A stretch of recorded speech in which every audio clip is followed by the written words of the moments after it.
So hello and welcome everybody to Parcham classes. Parcham classes के एकदम नए पॉलिटी बैच में आप सभी का बहुत बहुत स्वागत है। मेरा नाम Dilip Puri. I will be bringing polity lectures for you.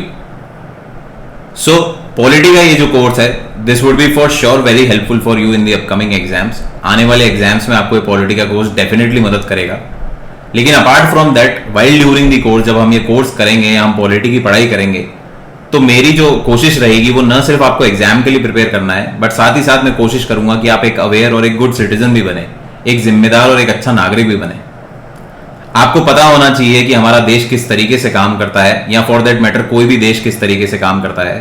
Polity क्या होती है, कॉन्स्टिट्यूशन क्या होता है, कॉन्स्टिट्यूशन ये जो सुप्रीम लॉ है जिससे हमारा पूरा देश चलता है, ये कैसे बना, किसने बनाया, क्यों बनाया, और क्यों इसके पास इतनी पावर है कि हमारा सबको इसको फॉलो करना है, हमारे देश के 130 करोड़ नागरिकों को इसको फॉलो करना है। इन सब बारे में हम जानकारी लेंगे। हम क्यों प्रधानमंत्री चुनते हैं, हम क्यों प्रेसिडेंट चुनते हैं, हम अन्य नेता क्यों चुनते हैं, क्यों प्रधानमंत्री के पास इतनी पावर है, क्यों प्रधानमंत्री, जब मोदी जी जब डीमोनेटाइजेशन करते हैं या नोटबंदी कर देते हैं तो पूरा देश पुराने नोट बंद कर देता है, लेना देना। तो ऐसी कौन सी पावर है, उनको ये पावर देता कौन है, ये पूरा स्ट्रक्चर जो गवर्नेंस का स्ट्रक्चर है ये किस तरीके से बनाया गया है, इस सब के बारे में जानकारी होना बहुत जरूरी है। न सिर्फ एग्जाम पर्सपेक्टिव से मार्क्स बटोरने के लिए, बट ओवरऑल एक नागरिक बनने के, नागरिक की तरह जीने के लिए, एक अच्छे सिटीजन की तरह जीने के लिए भी आपको ये सब चीजें आना बहुत बहुत जरूरी है। तो मेरी पूरी आशा इस कोर्स में यही रहेगी, या मेरी कोशिश यही रहेगी कि मैं आपको ज्यादा से ज्यादा बेहतर तरीके से पॉलिटी और कॉन्स्टिट्यूशन समझा सकूं। जो नए नए इसमें अमेंडमेंट, नए नए बदलाव हैं, रीसेंट सिनेरियो से मैं इसको रिलेट कर सकूं, और साथ ही साथ पुराने इतिहास के पन्नों को भी हम थोड़ा सा टटोलेंगे। अगर उनमें से भी हमें कुछ निकलेगा तो उसको भी जरूर हम हमारे आपके समक्ष रखने की कोशिश करेंगे। क्लियर है? तो welcome everybody again to the polity lectures.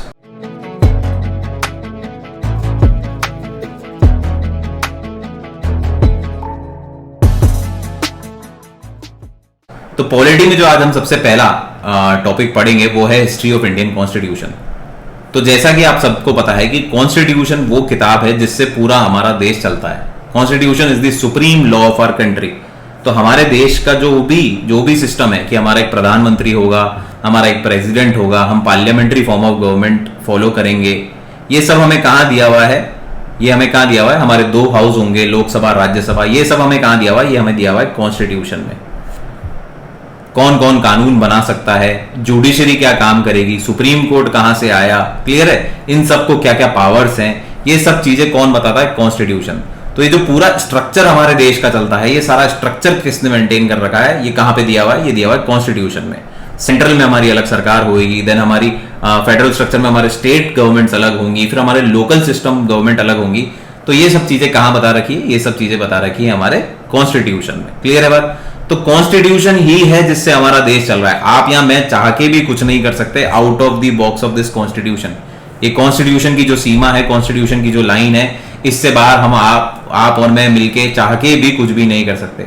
हमें जो भी करना है, जो भी कर सकते हैं, वो इस कॉन्स्टिट्यूशन के तहत ही कर सकते हैं। This is the boundary line for everybody. Clear है? तो कॉन्स्टिट्यूशन जो हमारा ये बना, अभी ऐसा तो है नहीं जो 26 जनवरी 1950 को, जैसे आप सभी को पता होना चाहिए, 26 जनवरी 1950 को हमारा कॉन्स्टिट्यूशन बनके तैयार हुआ। हालांकि ये तैयार 26 नवंबर को ही हो गया होगा, बट इसको अनवील किया गया 26 जनवरी 1950 को। तो 26 जनवरी 1950 को कॉन्स्टिट्यूशन बना। तो ऐसा तो था नहीं कि भैया 25 जनवरी को कोई उठा और उन्होंने बोला यार सुबह आज हमारे को कॉन्स्टिट्यूशन बनाना है इस देश को चलाने के लिए, तो ये कॉन्स्टिट्यूशन बना दिया गया। इस कॉन्स्टिट्यूशन के पीछे सालों की लड़ाइयां रही, काफी सालों का काफी कष्ट रहे, और काफी सारी हिस्ट्री रही इस देश की, जिसने इस कॉन्स्टिट्यूशन के नींव को ले डाउन किया। क्लियर है? सो कॉन्स्टिट्यूशन हमारे देश का जो बना है, it is one of the lengthiest constitution, rather the lengthiest constitution in the world. और इसको बनाने में हमें 2 साल 11 महीने 18 दिन लग गए। इतना बड़ा, इतना विशाल, इतना विराट हमारा कॉन्स्टिट्यूशन है। तो कहीं ना कहीं कुछ ना कुछ महत्व होगा, कोई ना कोई इतिहास होगा, कोई ना कोई हिस्ट्री होगी जो ये कॉन्स्टिट्यूशन बना, और जो बना इस तरीके का बना। क्लियर है? लार्जेस्ट डेमोक्रेसी का जो कॉन्स्टिट्यूशन है, it has to be special. कहीं ना कहीं से इसकी जो स्पेशलिटी है वो जानने के लिए हमें इसकी हिस्ट्री पढ़ना बहुत ज्यादा जरूरी है। हमें हिस्ट्री ऑफ इंडियन कॉन्स्टिट्यूशन जानना जरूरी है। कॉन्स्टिट्यूशन तो हम सब जान ही जाएंगे आगे जैसे जैसे पढ़ेंगे, बट क्या बेस था, क्या वजह थी, क्या नींव थी जिससे हमने कॉन्स्टिट्यूशन ले डाउन करा, या इतना बड़ा कॉन्स्टिट्यूशन हमने बनाया। तो आज का जो हमारा टॉपिक रहेगा वो ये रहेगा। क्लियर है? तो इसको जानने के लिए हमें क्या करना है, हमें हमारे इतिहास के पन्नों में जाना पड़ेगा, हमारे को थोड़ा सा हिस्ट्री को रिवाइंड करना पड़ेगा या रिवाइज करना पड़ेगा। क्लियर है? तो जो हिस्ट्री है अब हमारे को, हमारे भारत देश की हिस्ट्री ऐसा नहीं है कि हमारे को अनंत काल तक जाना है, हमारे को हड़प्पा कल्चर, मोहनजोदारो, रामायण और महाभारत के टाइम तक जाना है इसको ट्रेस करने के लिए। कॉन्स्टिट्यूशन की अगर मैं बात करूंगा तो इसके बैकग्राउंड में हमें पढ़ना है सबसे लास्ट जो हमारे रूलर थे, जो थे हमारा ब्रिटिशर्स जो थे, ब्रिटिश राज जब था उससे हम हमारी पढ़ाई चालू करते हैं, हिस्ट्री ऑफ कॉन्स्टिट्यूशन को जानने की कोशिश करते हैं। क्लियर है? सो सबसे पहले जो ब्रिटिशर्स हमारे देश में कदम रखा तो उन्होंने रखा सन 1600 के अराउंड। सन 1600 के अराउंड क्या हुआ, सन 1600 के अराउंड ब्रिटिशर्स हमारे भारत देश में आए for the purpose of trade, सिर्फ और सिर्फ ट्रेड करने, सिर्फ और सिर्फ धंधा करने हमारे देश में आए, बिजनेस मोटिव लेके हमारे देश में आए कि हमारे को बिजनेस करना है इस देश में। क्योंकि जैसा आप सबको पता है हमारा देश सोने की चिड़िया कहा जाता था, we had ample of wealth, और उसी वेल्थ के चलते हुए it attracted Britishers to do trade in our country. Britishers को उसने अट्रैक्ट करा और वो यहाँ पे आके धंधा करना चाहते थे, वो राज करने के मोटिव से नहीं है। हमारे ऑलरेडी एग्जिस्टिंग मुगल एम्परर्स थे और बहुत सारे हमारे लोकल जो रूलर्स थे, जो किंग्स थे, राजे रजवाड़े थे, वो भी साथ ही साथ थे। लेकिन for the purpose of trade Britishers Hindustan आते हैं, और हिंदुस्तान कैसे आते हैं, वो अपने रूलर से, जैसे हमारे यहाँ पे रूलर थे तो वहां पे भी रूलर हुआ करते थे और आज तक है। तो क्वीन एलिजाबेथ तब की रूलर थी, क्वीन एलिजाबेथ फर्स्ट रूलर थी, एलिजाबेथ फर्स्ट रूलर थी। तो उन्होंने इनको ईस्ट इंडिया कंपनी नाम से एक कंपनी आई, ब्रिटिशर्स किस फॉर्म में है, ईस्ट इंडिया कंपनी। ब्रिटिशर्स जो गोरी चमड़ी से हमारा इंटरेक्शन सबसे पहली बार हुआ वो हुआ हमारा सन 1600 में in the form of East India company. कौन आया, ईस्ट इंडिया कंपनी आई हमारे यहाँ पे ट्रेड करने, धंधा करने यहाँ पे आई। और ये धंधा करने कैसे आई, तो वहां के जो रूलर थी क्वीन एलिजाबेथ, उनसे एक रॉयल चार्टर लेके आए। रॉयल चार्टर क्या है, royal charter is basically the permission. तो जैसे यहाँ पे राजा की परमिशन लेनी पड़ती थी यहाँ के लोगों को, उसी तरीके से वहां के राजा की, वहां की रानी जो क्वीन एलिजाबेथ थी, उनकी परमिशन लेके ये धंधा करने भारत देश में आए और रॉयल चार्टर लेके आए, यानी कि एक परमिशन लेके आए, एक ऑथोराइज्ड परमिशन लेके आए कि आने वाले 15 साल तक आप ही इस भारत की धरती पे धंधा करेंगे। Britishers, only British company which will be taking part in business in India would be EIC, east India company. इसके अलावा कोई भी ब्रिटिश कंपनी नहीं होगी। ध्यान रखिएगा मेरे वर्ड पे, मैं ब्रिटिश कंपनी का यूज कर रहा हूं, ना कि मैं यूरोपियन कंपनी की बात कर रहा हूं। यूरोपियन कंपनी दूसरी हो सकती थी, जैसे पोर्चुगीज थी, स्पेनिश थी, they were already existent in India at that time. लेकिन अगर ब्रिटिशर्स की बात करेंगे तो East India company was the only company which was given the power by the Queen Elizabeth in the form of charter to carry on trade in India, ताकि वो India में धंधा कर सकें। क्लियर है? हालांकि उनको आते आते 1609 हो गई, क्योंकि तब पहले आसपास तो ऐसे था नहीं, तब पानी के जहाजों में जाना पड़ता था, तो बहुत समय लगता था और सब कुछ ले डाउन करने में भी समय लगता था। तो 1600 से 1609 तक इनको लग गया भारत में एंटर करने का समय, 9 साल इनको लग गए। यहां से आके यहाँ के रूलर से हमने परमिशन ली। अभी हमारे यहाँ पे आए तो ऑब्वियस सी बात है, ऐसा तो था नहीं कि हम आते ही इनको धंधा मिल गया, फ्री ट्रेड का सिस्टम तो था नहीं तब। तो यहाँ के रूलर से परमिशन लेनी पड़ी। और हमारा देश तो भैया लालच, पैसे का लालच, पैसे की माया इतनी है हमारे देश में कि इन्होंने अंग्रेजों को हमारे देश के अंदर घुसेड़ दिया, हमारे देश में घुसेड़ दिया और बोला भैया आप धंधा करो। और अब ये धंधे में तो एक्सपर्ट थे ही, ये पूरी दुनिया में धंधा करते थे, तो इनको बिजनेस टैक्टिक्स थी, बिजनेस के सिस्टम थे इनके पास। तो ये जैसे ही इंडिया में एंटर हुए, they became very rich, they became very successful. उनका बिजनेस फ्लरिश करने लग गया, जैसे आज की तारीख में मनी अडानी का करता है, उसी तरीके से ईस्ट इंडिया कंपनी का बिजनेस यहाँ पे फ्लरिश करने लग गया। क्लियर है बात? तो बिजनेस फ्लरिश करने लग गया, तो अब क्या हुआ, ये आए तो थे सिर्फ बिजनेस करने, ये आए तो सिर्फ बिजनेस करने थे, इनका कोई भी पॉलिटिकल और एडमिनिस्ट्रेटिव मोटिव नहीं था, कोई भी काम नहीं करना था इनको, सिर्फ बिजनेस करना था, धंधा करना था, पैसा कमाना था, रोकड़ कमाना था, अपने देश में लेके जाना था। और कुछ आइटम थे जैसे स्पाइसेस वगैरह जो थी हमारे यहाँ की फेमस, वो चीजें ये लेके अपने बैक टू देयर होमलैंड जाते थे और वहां पे इसका व्यापार करके पैसा खूब कमाते थे। तो बहुत सारा पैसा इन्होंने यहां से उगाड़ लिया। लेकिन जैसे जैसे इनके पास पैसा आता गया तो इनके पास रुतबा भी आता गया, इनकी लाइजनिंग भी बढ़ती गई, ये बड़े बड़े राजाओं में बैठने लगे, राजा रजवाड़ों में बैठने लगे, उनको नए नए ल्यूक्रेटिव ऑफर देने लगे। और हम तो खैर लालची हैं ही, तो हमने इनको लालच के तहत इनको फुल एंटरटेन भी किया। लेकिन जैसे जैसे इनके ताल्लुक बढ़ने लगे, इनका रुतबा बढ़ने लगा, तो अब क्या हुआ, अब दूसरे जो रूलर्स थे उनसे इनकी लड़ाइयां भी चालू हुई। जो रूलर्स इनके साथ नहीं थे उनसे इनकी लड़ाइयां भी चालू हुई, या जिनसे इनका मनमुटाव हुआ उनसे इनकी लड़ाइयां भी चालू हुई। तो ऐसी दो बैटल हुई थी, बैटल ऑफ बक्सर और बैटल ऑफ प्लासी। दो इंपॉर्टेंट बैटल थी, बैटल ऑफ बक्सर और बैटल ऑफ प्लासी, जो कि लड़ी गई इस दरमियान सन 1764 सन 1765 के आसपास, जो कि ब्रिटिशर्स जीत गए। अब ब्रिटिशर्स पावरफुल तो थे ही, ब्रिटिशर्स के पास पैसे की कमी नहीं थी, आर्म्स एंड एम्यूनिशन भी ये खरीद सकते थे, पैसा था। लोग हमारे यहाँ पे वैसे ही आपको जैसे पता है लालची थे, तो लोग भी हमने खरीद लिए, ब्रिटिशर्स ने खरीद लिए काफी सारे। तो हुआ क्या, ये दोनों बैटल ब्रिटिशर्स जीत गए, इंग्लैंड ये दोनों बैटल जीत गया।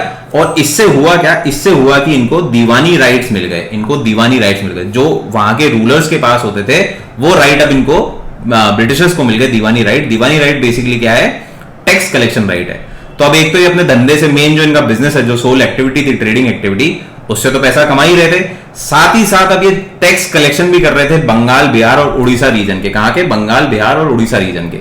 यहां के इनके पास टैक्स कलेक्शन राइट भी आ गए।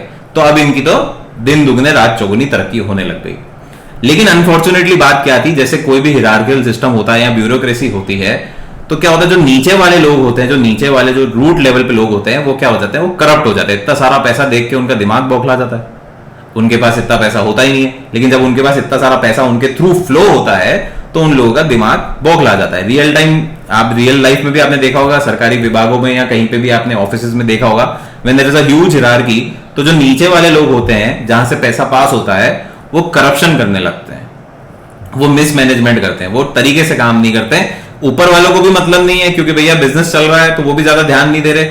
लेकिन इवेंचुअली धीरे धीरे धीरे धीरे जाके ये दुख होता है, ये छोटा सा बाद में जाके बहुत बड़ा दुख बन जाता है, छोटा सा सरदर्द आगे जाके बीमारी बन जाता है। क्लियर है बात? ऐसा ही कुछ ब्रिटिशर्स के साथ हुआ।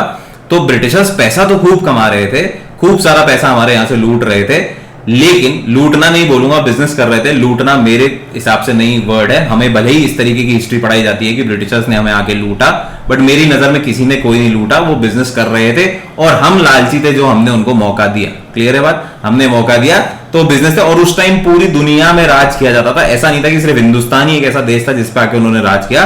ब्रिटिशर्स की कॉलोनी पूरी दुनिया में फैली हुई थी। ऐसा बोला जाता है कि there was a time when sun never used to set in British empire. Sun कभी भी डूबता नहीं था, जो सूरज है वो कभी भी नहीं डूबता था। वो एक कंट्री में अगर उगा हुआ है तो दूसरी में डूब रहा है, दूसरी में अगर डूबने जा रहा है तो वहां कहीं और उग जाएगा। अगर पूरे ब्रिटिश एम्पायर की ओवरऑल वर्ल्ड की अगर मैं बात करूंगा, तो कहीं पे भी सूरज नहीं डूबता था ब्रिटिशर्स का, कहीं ना कहीं ब्रिटिशर्स थे जहां पे सूरज उगा हुआ होता था। इस तरीके की कहावत बोली जाती थी। क्लियर है बात? तो इसको हमें प्रेजेंट इस तरीके से किया जाता है कि उन्होंने बहुत अत्याचार करके हमारे ऊपर राज किया। तो भैया अत्याचार हमने हमारे ऊपर करवाया है। अगर हम अच्छे होते, हम समझदार होते, तो मेरे हिसाब से वो राज नहीं कर पाते। और हमारे ऊपर तो राज ब्रिटिशर्स ने नहीं किया, हमारे ऊपर उससे पहले मुगल ने भी किया, उससे पहले हमारे ऊपर दूसरे जो हमारे खुद के थे, मौर्यन एम्पायर, गुप्ता एम्पायर, सबने राज करा है। ठीक है ना? बट क्योंकि वो हमारे थे तो हम उनके इतने गुणगान नहीं गाते हैं, उनको बुरा इतना नहीं बोलते हैं। बट ठीक है, ब्रिटिशर्स थे तो हम बोल देते। Any which way that is not important. कुल मिला के बात क्या है कि ब्रिटिशर्स अमीर तो हो रहे थे, जो ब्रिटिश ईस्ट इंडिया कंपनी थी वो अमीर तो हो रही थी, लेकिन अनफॉर्चुनेटली क्या था भैया, अनफॉर्चुनेटली वहां के जो ऑफिसर्स थे, जो ऑफिसर या जो लोअर लेवल एम्प्लॉइज थे, ये अमीर हो रहे थे। East India Company as a whole पैसा नहीं कमा रही थी, क्योंकि ये नीचे करप्शन, बेईमानी कर रहे थे और पैसा अपनी जेब में डाल रहे थे, पीछे वाले पिछवाड़े वाली पॉकेट में डाल दिया करते थे। तो अब ईस्ट इंडिया कंपनी को पता नहीं पड़ता था, हवा नहीं लगती थी। और उस टाइम ऐसा भी सर्विलियंस सिस्टम नहीं था कि भैया सीसीटीवी कैमरास थे या सॉफ्टवेयर हुआ करते थे जिससे आप ट्रैक कर लोगे। ऐसी तो चीजें हुआ नहीं करती थी आज से 200-250 साल पहले, 300 साल पहले। तो ये पॉसिबल नहीं हो पाता था। इस वजह से क्या हुआ, इस वजह से प्रॉब्लम क्या होने लगी कि East India Company as a company गरीब होती गई, क्योंकि battle of Buxar, battle of Plassey इस तरीके की हो गई। प्लस हमने बहुत सारा मतलब ब्रिटिशर्स ने बहुत सारा पैसा आपके राजाओं को भी खिलाया, लाइजनिंग करने में भी करा। अब लाइजनिंग करनी है तो पैसा तो खिलाना पड़ता ही है, तो इसी तरीके के वो भी कर रहे थे। तो अनफॉर्चुनेटली कंपनी भाई साहब क्या थी, कंपनी लॉस में चल रही थी। वहां के ऑफिसर खूब पैसा कमा रहे थे, उसमें कोई दो राय नहीं है, बट वो ये ऑन पेपर नहीं कमा रहे थे। क्लियर है बात? जैसे आज की तारीख में आपने सरकारी लोगों को देखा होगा, तो हमारे सरकारी लोग खूब पैसा कमाते हैं, खूब पैसा है ब्राइब के फॉर्म में, under the table, over the table पैसा लेते हैं, पैसा होता है, सबके पास होता है, बट एक नंबर में नहीं होता, एक नंबर में दिखाया नहीं जाता। सिमिलरली यहां पे भी यही हो रहा था। ईस्ट इंडिया कंपनी अपनी जेब में के जो एम्प्लॉइज थे वो अपनी जेब में रख रहे थे, कंपनी को पैसा नहीं मिल रहा था। तो अब कंपनी गई किसके पास, कंपनी बेचारी गई रोते रोते, कंपनी गई अपने एम्परर के पास वापस, जहां से वो परमिशन लेके आई थी वहीं को ये चल रही है वापस। इन्होंने बोला एम्परर को कि भाई हम तो यहाँ पे गरीब हो रहे हैं, हमारी तो हालत बहुत ज्यादा खराब है, प्लस अभी 2 बैटल भी हो गई, battle of Buxar, battle of Plassey, जिससे तो हम पूरे टूट गए हैं, हमारे रिसोर्सेज खत्म हो गए। रोना जैसे कि आदमी रोता है वैसे ये भी रोना चालू कर दिए। अब क्वीन बोले वहां पे, या जो भी उस टाइम एम्परर थे, उन्होंने बोला कि भाई साहब आप तो सोने की चिड़िया में गए हो, आप ऐसी कैसी कंपनी हो, हमने आपको एक्सक्लूसिव मोनोपोली दे रखी है और कोई यहाँ पे धंधा नहीं कर रहा, you are the only Britishers who are doing business in India, और India is known to be a gold, सोने की चिड़िया, सोने की चिड़िया आप उसको बोलते हो, गोल्डन स्पैरो, फिर भी आप लोग बर्बाद हो रहे हो, ऐसा कैसे? तो उन्होंने रीजन दिया कि सर हमारे यहाँ पे प्रॉपर कोऑर्डिनेशन नहीं हो रहा, फिर अभी ये जो 2-3 बैटल्स हुई इससे हम पूरी तरीके से टूट गए, बहुत सारा पैसा हमारा लग गया। एनी विच वेज जो गवर्नमेंट, जो एम्परर थे वहां के, उन्होंने बोला ठीक है भैया तुम दुख में हो इतना और तुम हमारे ब्रिटिशर्स हो, हमारी गोरी चमड़ी हो, तो हमें आपकी मदद तो करना बनता है। तो हम क्या करते हैं, हम आपको लोन दे देते हैं, हम आपको 1 मिलियन पाउंड का लोन दे देते हैं। तो इन लोगों ने क्या करा, 1 मिलियन पाउंड का लोन दे दिया ईस्ट इंडिया कंपनी को। 1 मिलियन पाउंड का लोन दे दिया किसने? एम्परर ने ईस्ट इंडिया कंपनी को, कि आप जाओ अपनी एक्टिविटीज कैरी ऑन करो। लेकिन एक शर्त रख दी, वो टर्म्स एंड कंडीशन स्टार बना हुआ होता है ना जैसे ऊपर टर्म्स एंड कंडीशन, तो इन्होंने एक टर्म्स एंड कंडीशन रख दी जो कि आगे जाके पूरी कहानी बदलेगी। टर्म्स एंड कंडीशन क्या रखी? टर्म्स एंड कंडीशन ये रखी कि भैया आप लोगों से तो देखो धंधा हो नहीं रहा, आप धंधा करो कोई दिक्कत नहीं है, आप लोग करो, आप प्रॉफिट का कमाओ, हमारे को एक शेयर दे दो, इसके अगेंस्ट जो हमने 1 मिलियन पाउंड दिया है उसमें शेयर दे देना। लेकिन हमें क्या करना है भैया, हम आपका सिस्टम हम मैनेज करेंगे, हम आपको कंट्रोल करेंगे। आपको तो इतना ज्ञान है नहीं, आप तो तभी बर्बाद हो रहे हो, नहीं तो सोने की चिड़िया में आप बर्बाद ही नहीं होते। आप बर्बाद हो रहे हो मतलब आपके सिस्टम में कहीं ना कहीं फ्लॉ है, तो वो सिस्टम हम बनाएंगे, हम बोर्ड ऑफ डायरेक्टर्स बनेंगे। ऐसा होता है ना बोर्ड ऑफ डायरेक्टर्स। आज की तारीख में अगर मैं बात करूं इसको, तो आज की तारीख में जैसे स्टार्टअप फंडिंग होती है, तो स्टार्टअप फंडिंग होती है तो क्या होता है, हम इक्विटी बेच देते हैं और पैसा लिया हमने किसी से और वो आया और वो हमारा सिस्टम पूरा सेट करता है। क्लियर है बात? आजकल शार्क टैंक आपके बहुत ज्यादा प्रचलित है, तो आप लोग को इस चीज का आइडिया होगा कि भैया कंपनी में जो पैसा लगा रहा है वो क्या करता है, वो थोड़ा सा डायरेक्टरल रोल में भी आ जाता है, वो उसको मैनेज करने वाले रोल में भी आ जाता है। तो सिमिलर सा ही कंसेप्ट तब भी चल रहा था। तो ईआईसी को क्या करा, अब मैनेज करना था किसको? ब्रिटिश एम्पायर को। और ईआईसी ने बोला ठीक है यार, हमें तो 1 मिलियन पाउंड की जरूरत है, आपको ऐसा लगता है, आपको अगर लग रहा है कि भैया आपका काम इससे हो जाएगा तो कोई परेशानी नहीं, आप हमें 1 मिलियन पाउंड दीजिए, आप मैनेज कर लीजिएगा हमारे सारे अफेयर जो भी हैं। क्लियर है बात? क्यों करा इन्होंने? क्यों करा? क्योंकि ईआईसी की एक बहुत बड़ी चाल थी इसमें, कि ईआईसी सोचता था कि यार ये तो बैठे हुए ब्रिटेन में, ये तो बैठे हुए ब्रिटेन में हजारों किलोमीटर दूर, और हम बैठे हैं यहाँ हिंदुस्तान में। तो अब उस टाइम जैसा मैंने आपको भी बताया, ना जीपीएस था, ना कैमरा था, ना सीसीटीवी था, ना फोन था, ना कम्युनिकेशन था, तो आप कैसे कंट्रोल रख लोगे? आप कंट्रोल रख ही नहीं सकते। आप अभी तो बोल दो कंट्रोल, लेकिन ग्राउंड लेवल पे तो ईआईसी के ही बंदे हैं ना। काम कौन कर रहा है? ईस्ट इंडिया कंपनी के लोग ही तो काम कर रहे हैं। कैसे कंट्रोल कर लोगे? हम वहां जाके हम क्या करेंगे, हम नीच पना कर देंगे, हम काम करेंगे ही नहीं। अभी तो हमें पैसा चाहिए ना भाई, अभी तो हमें पैसा चाहिए, अभी तो पैसा दो, पकड़ाओ, उसके बाद देख लेना तुम काम कर पाओ तो ये सोच के इन्होंने ईस्ट इंडिया कंपनी ने लोन ले लिया ब्रिटिश एम्परर से। ठीक है ना? ये आगे कहानी अब क्या है, इसके आगे बढ़ते हैं। इसको अपन कहानी की तरह पढ़ेंगे ताकि अपने को भी इंटरेस्टिंग लगे और आपको पूरी पिक्चर समझ में आएगी किस तरीके से देश में काम हुआ है। ठीक है, तो अब अपनी बात आती है कि भैया ब्रिटिश क्राउन ने इनके ऊपर बोला कि हम आपके अफेयर्स मैनेज करेंगे, हम आपके सिस्टम डेवलप करेंगे, आप ये पैसा लो और धंधा करो, आपका काम है धंधा करना। ठीक है ना? तो इसके तहत क्या करा गया, कंपनी रूल एक पीरियड है 1773 से 1858 का जो पीरियड है, तब तक क्या था, कंपनी रूल था। मतलब कंपनी काम कर रही थी, लेकिन पैसा किसने दिया था? पैसा दिया था क्राउन ने, एम्परर ने। तो पैसा देने के एवज में उन्होंने क्या बोला, सिस्टम हम डेवलप करेंगे। और सिस्टम डेवलप करने के एवज में वो हर 20 साल में क्या करते थे, रेगुलेटिंग एक्ट पास करते थे, कानून बना के भेजते थे कि भैया इस तरीके से आपको काम करना है, ये सेटअप होगा, ये सेटअप होगा। अभी एक एक के बारे में हम जिक्र करेंगे, एक एक रेगुलेटिंग एक्ट को हम उठाएंगे और इसमें पढ़ेंगे कि क्या सिस्टम था। ठीक है, तो इसी तरीके से कहानी चली। तो पहले कंपनी रूल हुआ, लेकिन आगे जाके आप देखेंगे कि 1858 के बाद क्या हुआ, 1858 के बाद एम्परर ने भी हार मान ली कि भैया तुम्हारे से काम ना होना, ईस्ट इंडिया कंपनी तुम्हारे से काम ना होना। और फिर वो डायरेक्ट कंट्रोल ले लेते हैं इंडिया का, वो डायरेक्ट कंट्रोल ले लेते हैं भारत देश का। वो कंपनी को बोलते हैं आप घर बैठो, ईस्ट इंडिया कंपनी बंद करो, और अब डायरेक्ट कंट्रोल कौन करेगा, ब्रिटिश क्राउन करेगा। पहले क्या था, ब्रिटिश क्राउन कंट्रोल कर रहा है, अफेयर्स मैनेज कर रहा है, लेकिन जो एक्चुअल काम है वो कौन कर रहा है, ईस्ट इंडिया कंपनी कर रहे हैं। यहां जो क्राउन रूल चालू होगा आफ्टर 1858, उसके बाद तो भैया इनको बोला आप घर बैठो, हम देख लेंगे, हमारा आपको पैसे दे दिए, आप निपटो यहां से। क्लियर है बात? लात मार दी इनको। क्लियर है? माननी नहीं थी क्योंकि भैया कंपनी लॉस में जा रही थी, कंपनी काम नहीं करने दे रही थी। तो ये हम पढ़ेंगे कंपनी रूल और क्राउन रूल। इस पीरियड को बोला जाता है कंपनी रूल, जब तक ईस्ट इंडिया कंपनी मौजूद थी जो सारा अफेयर्स देख रही थी। फिर बाद में जब क्राउन रूल आया, जब डायरेक्ट कंट्रोल हो गया हमारे अपने ब्रिटिश क्राउन का, ये डायरेक्ट रूल हो गया क्राउन रूल। तो ये दो इंपॉर्टेंट एस्पेक्ट है हमारे हिस्ट्री ऑफ कॉन्स्टिट्यूशन, जो बेस है उसमें हमारे को हिस्ट्री अगर पढ़नी है तो हिस्ट्री के दो पार्ट हमें पढ़ने। एक कंपनी रूल जिसे जो समय है 1773 से लेके 1858 तक का, और फिर 1858 से लेके 1947 जब तक हम आजाद हुए तब तक का जो समय है उसे बोला जाता है क्राउन रूल। तो जब कॉन्स्टिट्यूशन की हिस्ट्री पढ़ेंगे तो ये दो इंपॉर्टेंट पीरियड है, दो इंपॉर्टेंट सिनेरियोज है जो हमें देखने हैं। चलिए बढ़ते हैं आगे। तो आगे आते हैं हम, सबसे पहला जो एक्ट आता है 1773। 1773 में वो पैसा लेके आए और इन्होंने यहां पे 1773 में एक रेगुलेटिंग एक्ट बना दिया कि भैया अब आपको इस तरीके से सिस्टम डेवलप करना है। क्या डेवलप करना है? तो first time the British parliament resorted to regulating the affairs of East India Company. क्या बोला कि भैया सबसे पहले तो जितने भी आपके अफेयर्स हैं ईस्ट इंडिया कंपनी के, वो कौन करेगा? वो ब्रिटिश पार्लियामेंट मैनेज करेगा। क्लियर है बात? The governor of Bengal was made the governor general of Bengal. अब इनका पहला स्टेप क्या था? जो गवर्नर ऑफ बंगाल था उसको गवर्नर जनरल ऑफ बंगाल बना दिया। अब क्या होता था, जब ईस्ट इंडिया कंपनी थी तो हमारे भारत देश के तीन प्रमुख प्रोविंसेस हुआ करते थे, बॉम्बे, मद्रास और कैलकाटा। बॉम्बे, मद्रास, ये भारत का नक्शा है, थोड़ा सा गंदा सा लगे तो माफी चाहूंगा क्योंकि अपनी राइटिंग थोड़ी ऐसी है। बॉम्बे, मद्रास और कैलकाटा, ठीक है, ये तीन डिफरेंट मेन प्रोविंसेस हुआ करते थे जब ईस्ट इंडिया कंपनी यहाँ पे काम करती थी। मेन हेडक्वार्टर्स होते हैं ना जैसे, तो उस तरीके से आप इसको मान लीजिए।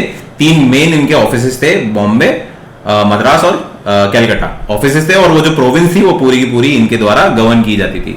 तो हर प्रोविंस का अपना एक गवर्नर होता था, हर प्रोविंस का अपना एक गवर्नर होता था। अब इन्होंने क्या करा, इन्होंने जो सिस्टम डेवलप किया, उन्होंने क्या करा कि बोले यार भाई इस तरीके से काम नहीं चलेगा कि आप तीन तीन जगह से आप अकाउंटेबिलिटी नहीं ले सकते हो, तीन तीन जगह से आप रिस्पॉन्सिबिलिटी अलॉट नहीं कर सकते हो। हम किसका कमांड लेंगे या हम किसको कमांड देंगे या किसकी राय सुनेंगे, ये तो बड़ा सिस्टमेटिक काम नहीं, अनसिस्टमेटिक है। तो इन्होंने क्या बोला, इन्होंने बोला जो बंगाल वाला है ना ये गवर्नर, इसको बना दो गवर्नर जनरल ऑफ बंगाल। ये सबसे ऊपर बना दो गवर्नर जनरल ऑफ बंगाल। ये जो बंगाल है, बंगाल का जो गवर्नर है, इसको गवर्नर जनरल ऑफ बंगाल दे दो, इसको एक उपाधि ऊपर दे दो, हिरार्की में इसको ऊपर डाल दो, सबसे ऊपर ये हो जाएगा। तो इससे क्या होगा, ब्रिटिशर्स का डायरेक्ट कांटेक्ट हो जाएगा गवर्नर जनरल ऑफ बंगाल से। पहले तो मैं तीन जगह से कंट्रोल रखूं तो वो डिफिकल्ट हो जाता है। आप खुद समझ के देखें कि मेरे तीन अगर पॉइंट हो कंट्रोल रखने के लिए, इसको भी मैनेज करना है, इसको भी मैनेज करना है, इसको भी मैनेज करना है, तो मेरे लिए डिफिकल्ट हो जाएगा। तो इसको आसान बनाने के लिए, सिस्टम को बेटर बनाने के लिए क्या किया है, जो बंगाल का था तो गवर्नर था उसको दे दी सारी की सारी पावर, सारी की सारी तो नहीं, मतलब मेन उसको बना दिया आदमी कि भैया जो ब्रिटिश सरकार होगी, जो ब्रिटिश क्राउन होगा, वो बंगाल वाले से बात करेगा, वो बंगाल वाले से सारी अकाउंटेबिलिटी लेगा, बंगाल वाले की सारी रिस्पॉन्सिबिलिटी है। और फिर बंगाल वाले के नीचे ये दोनों हो गई बॉम्बे और मद्रास, ये इसके सबऑर्डिनेट बना दिए, ये इसके सबऑर्डिनेट बना दिए कि भैया आप दोनों को बंगाल को रिपोर्ट करना है और बंगाल रिपोर्ट करेगा ब्रिटिश क्राउन को या ब्रिटिश पार्लियामेंट को। इस तरीके का सिस्टम बना दिया ताकि एक लाइन में काम चले, नहीं तो तीनों अलग अलग हो गया ना, एक अमर एक अकबर एक अंतनी, अलग अलग काम कर रहे हैं, मुझे पता ही नहीं पड़ रहा क्या चल रहा है। तो मेरे को क्या करना है, एक जगह लोकेट करने के लिए मैंने बंगाल को सुपीरियर बना दिया, ठीक है। साथ ही साथ एक एग्जीक्यूटिव काउंसिल दे दी गई इनको, 4 लोगों की एग्जीक्यूटिव काउंसिल दे दी गई। इस गवर्नर जो थे उनको 4 लोगों की एग्जीक्यूटिव काउंसिल दे दी कि भैया जो भी आप कानून बना रहे हैं उनको एग्जीक्यूट करना है, तो उनके लिए आपके पास ये एक सहायक काउंसिल की तरह आपका काम करेगी, जिसमें कितने मेंबर होते थे, 4 मेंबर। अब इसमें एक इंपॉर्टेंट क्वेश्चन आपके एग्जाम पॉइंट ऑफ व्यू से हो सकता है कि पहला गवर्नर जनरल कौन था। तो ये जो भाई साहब हैं, ये जो इधर बैठे हुए हैं, खड़े हुए हैं, ये हैं इसके वॉरेन हेस्टिंग्स। क्या नाम है इनका, वॉरेन हेस्टिंग्स, पहले गवर्नर जनरल। ये अभी आपको सारे याद करने, गवर्नर जनरल कौन था, पहला गवर्नर जनरल ऑफ इंडिया कौन था, पहला वाइसरॉय कौन था, ये सब आपको याद करने पड़ेंगे, इंपॉर्टेंट हो सकते हैं। तो नाम याद करते हुए चलना, नहीं तो बार बार पढ़ना, आपको समझ आ जाएगा, याद आ जाएगा कौन है, ठीक है। तो ये जो चाचा थे, ये सबसे पहले थे हमारे गवर्नर जनरल ऑफ बंगाल, जिनका नाम है वॉरेन हेस्टिंग्स। क्लियर है बात। शक्ल वैसे कोई काम की है नहीं क्योंकि आपको याद होगी नहीं, आपने देखा ही नहीं, तो आपको कैसे पहचान में आएगा, अगली बार देखोगे तो पहचानोगे थोड़ी इनको, ठीक है। चलो, तो इस तरीके से वॉरेन हेस्टिंग्स बन गए पहले गवर्नर जनरल। अब आते हैं आगे, centralise the administration with the presidencies of Madras and Bombay being made subordinate to the Bengal presidency. ये मैं आपको समझा ही चुका हूं। क्या करा भैया, सेंट्रलाइजेशन प्रोसेस स्टार्ट हो गया, यानी एक जगह पे लोकेट कर दिया, रिस्पॉन्सिबिलिटी एरिया एक बना दिया बंगाल को, बंगाल को रिस्पॉन्सिबिलिटी एरिया बना दिया ब्रिटिशर्स ने, और मद्रास और बॉम्बे के जो प्रोविंसेस थे या प्रेसिडेंसी थी, उनको बोला कि भैया आप सबऑर्डिनेट हो बंगाल को, आप रिपोर्ट करोगे बंगाल को, आपको जो भी दुख दर्द है, जो भी सुख है, जो भी बात करनी है आपको, आप बंगाल से करो, हम बंगाल से कांटेक्ट में रहेंगे। क्लियर है? इसके साथ एक और इंपॉर्टेंट काम दिया, सुप्रीम कोर्ट की स्थापना हुई सन 1774 में। सुप्रीम कोर्ट बनाया गया, जिसको ये बोला गया कि भैया जो ये गवर्नर जनरल हमने बनाया है ना, इसके साथ मिलकर आपको कानून बनाने हैं। तो सुप्रीम कोर्ट एक जुडिशरी कोर्ट बनाया है कि भैया जो आपके कानून को इंटरप्रेट तो करेगा ही करेगा, कानून पे नजर तो रखेगा ही रखेगा क्या काम कर रहे हैं, लेकिन जो भी कानून गवर्नर जनरल बना रहे हैं वो इन सुप्रीम कोर्ट की राय मशवरे के साथ बनाएंगे। अब ऐसा होते ही क्या हुआ, एक बीमारी नई पनप गई, क्योंकि जैसा आपको पता है कि अगर एक काम को दो जने करेंगे तो दोनों में कहीं ना कहीं मनमुटाव रहेगा ही रहेगा, कॉन्फ्लिक्ट ऑफ इंटरेस्ट रहेगा ही रहेगा। तो इसको करने से सेम टू सेम ही हुआ। जैसे ही उन्होंने बोला कि जो आपको लॉ बनाने हैं वो सुप्रीम कोर्ट के साथ बनाने हैं, तो यहां से परेशानियां इनकी चालू हो गई कि भैया सुप्रीम कोर्ट का अलग व्यू है, गवर्नर जनरल का अलग व्यू है, उनकी काउंसिल कुछ अलग बोल रही है, तो इन लोगों में आपसी मतभेद चालू हो गए, यहां से दिक्कतें चालू हुई। लेकिन क्या है, जैसे आपको मैंने बताया कि भैया तब हजारों किलोमीटर की दूरियां होती थी और तब इतने बढ़िया वाहन हवाई जहाज नहीं होते थे, पानी के जहाजों के थ्रू ट्रेवल होता था, तो एडमिनिस्ट्रेशन था इजी नहीं था कि भैया एक प्रॉब्लम आ रही है उसको कल का कल हमने रिजॉल्व कर लिया, इट वुड टेक टाइम। ठीक है, तो ये कुछ दरमियान तक चला, ये जो सुप्रीम कोर्ट की प्रॉब्लम थी ये कुछ दरमियान तक चली। सुप्रीम कोर्ट अपना काम कर रही है, लेकिन जब भी लॉ बन रहा है इन लोगों में आपस में बहस हो रही है, सबका अलग अलग पर्सपेक्टिव है, सबका अपना अपना पॉइंट ऑफ व्यू है। क्लियर है?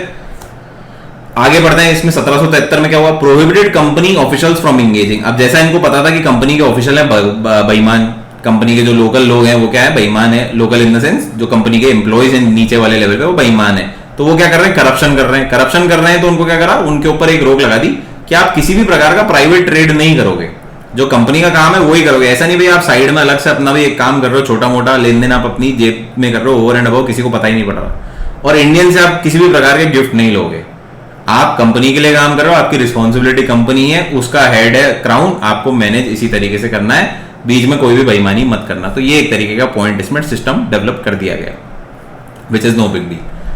अब क्या हुआ भैया, अब जनरली इन्होंने क्या था, जो इनका प्रिंसिपल था कि भैया हम 20-20 साल में रेगुलेटिंग एक्ट लाएंगे। जब इन्होंने बोला कि हम आपको कंट्रोल करेंगे, ईस्ट इंडिया कंपनी को कंट्रोल करेंगे, ब्रिटिश क्राउन ने बोला, तो इनका जो पर्सपेक्टिव था वो था कि हर 20-20 साल में हम क्या करेंगे, हम आपको नए नए रेगुलेटिंग एक्ट देंगे, फिर उसको हम अपन लागू करेंगे। उसको लागू करने में हम उसका एनालिसिस करेंगे कि किस तरीके से काम चल रहा है भारत देश में, अच्छा चल रहा है तो हम उसमें कोई कम फेरबदल करेंगे, थोड़ा खराब होगा तो हम ज्यादा फेरबदल करके 20 साल बाद नया रेगुलेटिंग एक्ट ले आएंगे।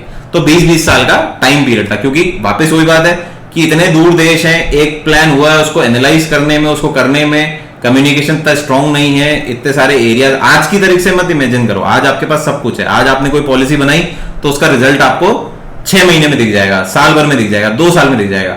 लेकिन उस टाइम ऐसा नहीं होता था। उस टाइम पहली बात, वो जो अगर पॉलिसी बनी है वो हिंदुस्तान आने में ही समय लगा देती थी जितना आज की तारीख में बदलाव हो जाता है।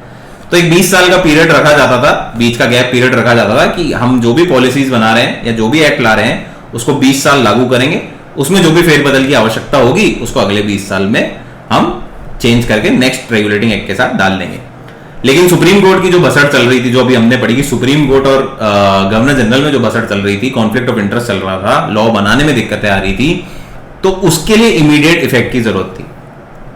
तो सन 1781 में क्या करा गया, बीच में एक लाया गया सेटलमेंट एक्ट। इसका नाम ही है सेटलमेंट, सेटलमेंट मतलब मांडवाली कराई। सेटलमेंट क्या करा, enacted to rectify defects of regulating act 1773। तो इसका पर्पस क्या था कि आपके जो 1773 रेगुलेटिंग एक्ट में जो भी कमी पेशा रह गई थी उसको ठीक करने के लिए भेजा गया। इसने बोला exempted governor general and council from the jurisdiction of supreme court. तो जो सबसे बड़ी बसड़ थी कि सुप्रीम कोर्ट का जो इंटरफेरेंस था, जो सबसे बड़ी दिक्कत थी, उसको अलग कर दिया गया कि भैया एग्जीक्यूटिव अलग हो जाए, जो गवर्नर जनरल लेजिस्लेटिव और एग्जीक्यूटिव अलग हो जाए। गवर्नर जनरल लेजिस्लेटिव कानून बनाने वाले, एग्जीक्यूटिव काउंसिल जो हमारी 4 लोगों की थी ये अलग हो जाए, और जो ये सुप्रीम कोर्ट है जिसका काम है जुडिशरी, जो कि न्याय की बात करेगा, जो कि लॉ इंप्लीमेंटेशन की बात करेगा, सही हो रहा है या नहीं हो रहा है उसकी बात करेगा, उसको अलग कर दो। तो it basically was the foundation for separation of executive from judiciary. इसी वजह से आज भी हमारे भारत देश में देखा जाएगा तो हमारे यहाँ सुप्रीम कोर्ट का कोई लेन देन नहीं है पार्लियामेंट से, मतलब वो उसको सिर्फ उसकी जुरिसडिक्शन कर सकती है, बट उसका ये नहीं है कि वो सुप्रीम कोर्ट इंटरफेयर करेगी। आप उसको जज करोगे, उन्होंने जो लॉ बनाया है उसकी मान्यता आप देखोगे, आप उसके ऊपर अपना इंटरप्रिटेशन दे सकते हो। सुप्रीम कोर्ट की मदद पार्लियामेंट चाहे तो ले सकता है, लेकिन इंटरफेरेंस नहीं करेगी सुप्रीम कोर्ट की भाई साहब आप ये क्या लॉ बना रहे हो। कल को डीमोनेटाइजेशन की बात आई तो डीमोनेटाइजेशन के बाद सुप्रीम कोर्ट उठ के नहीं बोल सकता अरे मोदी जी ये क्या कर रहे हो आप, नहीं। हाँ, बाद में कोई दिक्कत आएगी तो वो सुप्रीम कोर्ट देखेगा, लेकिन वो बीच में इंटरफेरेंस नहीं करेगा। यही बेस है, इधर ही इसका बेस बना था कि executive is separate from judiciary, executive and legislative are separate from judiciary. So it excluded revenue matters from jurisdiction of supreme court. क्या किया, सुप्रीम कोर्ट से जो भी रेवेन्यू मैटर हैं, जो भी पैसा कमाने के तरीके हैं या पैसा कमाने का जो धंधा है इनका मेन, उसको बिल्कुल बाहर कर दिया गया। भैया आपका काम नहीं है, आप नहीं दिमाग लगाओगे कि यार ये किससे पैसा कमा रहे हैं, कौन सा प्रोडक्ट बेच रहे हैं, किस तरीके से कर रहे हैं, चाय का धंधा कहां से लाना है, किस किस कंट्री को एक्सपोर्ट करना है, कोई मतलब नहीं है आपका। आप सिर्फ लॉ की मान्यता पे देखो, लॉ वाले जुडिशरी पार्ट को आप देखोगे, बाकी आपका कोई दिमाग लगाने की जरूरत आपको नहीं है। बेसिकली क्लियर हो गया। सेटलमेंट एक्ट को अगर आप दिमाग से, सेटलमेंट नाम से ही आपको समझ में आ जाएगा, आपको कुछ याद करने की जरूरत नहीं है। सेटलमेंट करना, मांडवाली करना, मतलब जुडिशरी और एग्जीक्यूटिव को अलग कर दिया कि भैया तुम दोनों अलग हो जाओ, फालतू की बातें, आप साथ काम नहीं कर सकते। ठीक है। फिर आता है पिट्स इंडिया एक्ट 1784। तो पिट्स इंडिया एक्ट उस टाइम के वहां के प्रधानमंत्री हुआ करते थे विलियम्स पिट, उनके नाम पे आया पिट्स एक्ट 1784। इसमें क्या किया गया, इसमें फर्दर बाइफर्केशन किया गया, कमर्शियल और political function of the company separate कर दिए। अब क्या करा, कमर्शियल फंक्शन, पहले तो जुडिशरी वाला अलग हो गया, अब क्या हुआ, कमर्शियल फंक्शन जो धंधा है, मेन पैसा कमाने वाला, जो रोकड़ कमाने वाला काम है, वो पूरी तरीके से अलग कर दिया। और एक पॉलिटिकल जो सिस्टम है, जो गवर्नेंस का सिस्टम है, क्योंकि अब पॉलिटिकल फुटिंग भी स्ट्रांग हो चुकी थी ईस्ट इंडिया कंपनी की, बैटल ऑफ बक्सर भी इनकी हो गई, बैटल ऑफ प्लासी भी ये जीत गए, तो पॉलिटिकल राइट्स भी आ गए, दीवानी राइट्स भी आ गए। तो जो पॉलिटिकल फंक्शंस थे इनको सेपरेट कर दिया, और जो कमर्शियल ईस्ट इंडिया कंपनी का मेन धंधा था, जो यहाँ से स्पाइसेस, जो यहाँ से चाय या सॉल्ट पीटर लेके जाते थे, वो एक अलग काम कर दिया इन्होंने, दोनों अलग कर दिए। तो जो कमर्शियल पार्ट के थे उसके लिए इन्होंने बनाया कोर्ट ऑफ डायरेक्टर्स। क्या बनाया भैया, कोर्ट ऑफ डायरेक्टर्स। क्या बोलते हैं उसको, कोर्ट ऑफ डायरेक्टर, जो कि कमर्शियल एक्टिविटीज पे अपना फोकस करेगा। साथ ही साथ एक बोर्ड ऑफ कंट्रोल क्रिएट किया गया जो पॉलिटिकल और मिलिट्री अफेयर्स देखेगा, जो कि राजनीतिक और मिलिट्री अफेयर्स देखेगा। उसके लिए एक और बोर्ड बनाया, board of control. Board of control बनाया गया। अब इस बोर्ड ऑफ कंट्रोल को पैसा बेसिकली कहां से दिया जाता था, इंडियन रेवेन्यू से दिया जाता था। ये भी आपको आगे भी आई जाएगा। ठीक है।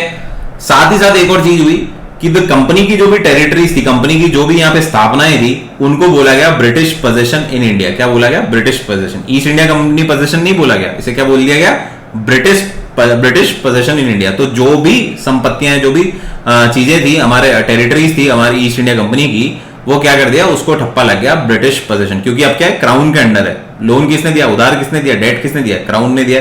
तो ब्रिटिश सरकार का बोल दिया गया, ब्रिटिश पोजेशन इन इंडिया। साथ ही साथ governor's council were set in Madras and Bombay as well. तो जो हमारी काउंसिल 4 जनों की, हमने पिछले वाले में पढ़ा था कि 4 जनों की काउंसिल की थी, executive council. Similar councils were set up in Madras and Bombay as well.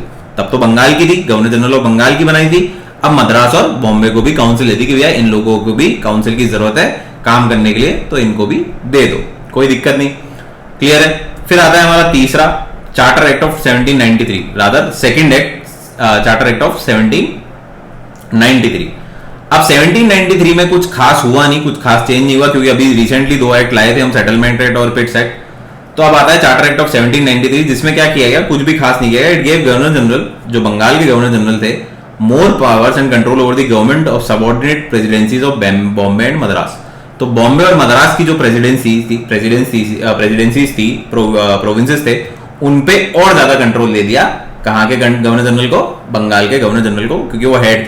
तो पहले तो हेड बनाया था, अब इनकी पावर्स को और इंक्रीज कर दिया। तो बेसिकली कुछ भी नहीं है, पावर इंक्रीज हुआ है इस वाले एक्ट में, और कुछ भी नहीं हुआ है। ठीक है। साथ ही साथ ट्रेड मोनोपोली ऑफ ईआईसी को 20 साल और बढ़ा दिया। ईआईसी हर 20 साल में रिन्यू करते थे, तो 20 साल के लिए और एक्सटेंशन दे दिया कि चलो 20 साल तक आप ही धंधा करो, कोई दिक्कत नहीं है।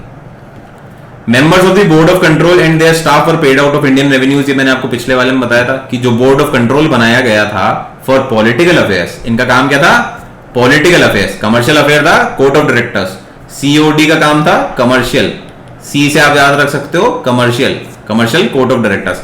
और बोर्ड ऑफ कंट्रोल का क्या काम था, पॉलिटिकल और मिलिट्री अफेयर जो थे वो बोर्ड ऑफ कंट्रोल करेंगे, बाहुबल वाले अफेयर। ठीक है। तो इनको भी जो पैसा दिया जाता था वो इंडियन रेवेन्यू से दिया जाता था। इंडिया से जो पैसा कमाया जा रहा है उसी से इनको पाला जा रहा है। क्लियर है। कहानी आगे बढ़ी, इस तरीके से हमारा देश चलता रहा। 20 साल और बढ़ा भैया, हम लोग काम कर रहे थे, हम लोग सब कुछ मान रहे थे, जैसा बोल रहे थे वैसा कर रहे थे, क्योंकि हमारे पास ज्यादा ज्ञान था नहीं, हमारे को सिस्टम नहीं आता था। हमारे भारत देश में क्या था, एजुकेशन इतनी स्ट्रांग नहीं थी। अब एजुकेशन से मतलब नहीं है कि पढ़ाई लिखाई की बात कर रहा, पढ़ाई लिखाई थी हमारे यहाँ पे, पर पढ़ाई लिखाई हमारे यहाँ पे, हमारे यहाँ रिलीजन को शुरू से बहुत ज्यादा इंपॉर्टेंस दी गई है, धर्म वाली पढ़ाई थी हमारे पे। हम स्पिरिचुअल बातें करते थे, हमारे को सिस्टम नहीं आते थे, हमारे को सोसाइटी बनाना, डेमोक्रेसी क्या होता है, लोगों का अधिकार क्या होता है, इस बारे में बातें नहीं थी हमारे यहाँ पे। तो ये वाली पढ़ाई यहाँ पे नहीं थी। तो इसको कोई भी भारतीय अपने जैसे मेरे को ये मत समझ लेना कि मैं अगेंस्ट बात कर रहा हूँ, ठीक है। आपको बिल्कुल राष्ट्रवाद होना चाहिए, अपने नेशन की इज्जत होनी चाहिए, लेकिन आपको नेशन की स्थिति भी पता होनी चाहिए तब। तो तब हमारे यहाँ पे विज्ञान जरूर था, साइंस में बहुत ज्यादा होशियार थे हम, हमारे अच्छे अच्छे विश्वविद्यालय थे, लेकिन तब हमारे पास ये सोसाइटी की बातें नहीं आती थी। तब हमारे यहाँ पे राजा ही थे और रजवाड़े ही चल रहे थे। सालों से हमारे यहाँ पे राजा रजवाड़े रहे हैं, हम उसी को मानते हुए हैं कि यही सत्य है, यही सत्य है, ऐसे ही दुनिया चलती है। क्लियर है बात। लेकिन इनके आने के बाद हमें क्या हुआ, धीरे धीरे सोसाइटी की चीज समझ में आई, डेमोक्रेसी की बात समझ में आई, क्योंकि यहां से पढ़ाई उत्पन्न हुई है हमारे यहाँ पे। क्लियर है। एनी विच वेज, इस तरीके से हम 20 साल आगे बढ़े। चार्टर एक्ट 1813 पे आए। इन्होंने क्या करा, अब इस एक्ट ने क्या करा, ईस्ट इंडिया कंपनी की मोनोपोली को खत्म कर दिया। ईस्ट इंडिया की मोनोपोली को खत्म कर दिया, क्योंकि क्या हुआ, दूसरी जो ब्रिटिश कंपनीज थी वो डिमांड करने लग गई क्राउन से कि भैया यार हमें भी धंधा करने दो, नहीं तो फिर हम ईस्ट इंडिया कंपनी को कहीं और दूसरे देशों में धंधा नहीं करने देंगे। क्योंकि ऑब्वियस सी बात है, जैसे भारत देश में धंधा हो रहा है, वैसे ही पूरी दुनिया में भी धंधा हो रहा था। हमेशा ये सोचो कि दुनिया में और भी लोग थे, तो वहां पे भी धंधे चल रहे थे, वहां पे भी ट्रेड हो रही थी। तो वहां पे उन लोगों ने बोलना चालू कर दिया कि हम ईस्ट इंडिया कंपनी को एंटर नहीं होने देंगे, हम ईस्ट इंडिया कंपनी को राइट्स नहीं देंगे अगर आप हमें हिंदुस्तान के अंदर राइट्स नहीं देंगे। सिमिलरली ईस्ट इंडिया कंपनी वैसे ही कोई झंडे ज्यादा गाड़ नहीं रही थी, हर जगह दिक्कत ही दे रही थी क्राउन को। जहां पे भी प्रॉब्लम हो रही थी वहां पे इनके जो लोकल एम्प्लॉइज थे या जो इनके एम्प्लॉय लेवल लोग थे जो भी इनके, वो खुद चोरी कर रहे थे, वो कंपनी को कुछ नहीं भेज रहे थे। तो कंपनी को ऐसा जो ब्रिटिश क्राउन था उसको कोई सच खास फायदा नहीं हो रहा था। बट फिर वही बात है कि ब्रिटिश क्राउन था तो उनको इनकी बात माननी थी, उनको लोन दिया था, कंपनी एंट्री इन्हीं के थ्रू हुई थी। बट अनफॉर्चुनेटली धीरे धीरे क्या हुआ भाई, दूसरी कंपनी जो थी, दूसरी ब्रिटिश कंपनी थी, वो क्राउन पे प्रेशर डालने लगी और उन्होंने बोला कि ईस्ट इंडिया कंपनी की मोनोपोली खत्म करो, उनको ट्रेड करना है करने दो, हमें भी करने दो। मोनोपोली वाली बात नहीं होगी कि भैया यही काम करेगा और कोई काम नहीं करेगा, ठीक है ना। तो इस चक्कर में इनकी बहुत सारी लड़ाइयां भी होती थी और फिर फाइनली जाके क्राउन ने परमिशन दे दी कि भैया आपको कोई भी प्रकार की मोनोपोली नहीं है, तुम लोग वैसे ही घरे जैसा काम कर रहे हो, अच्छा काम नहीं कर रहे हो, हम तुम्हारे से अधिकार वापस लेते हैं।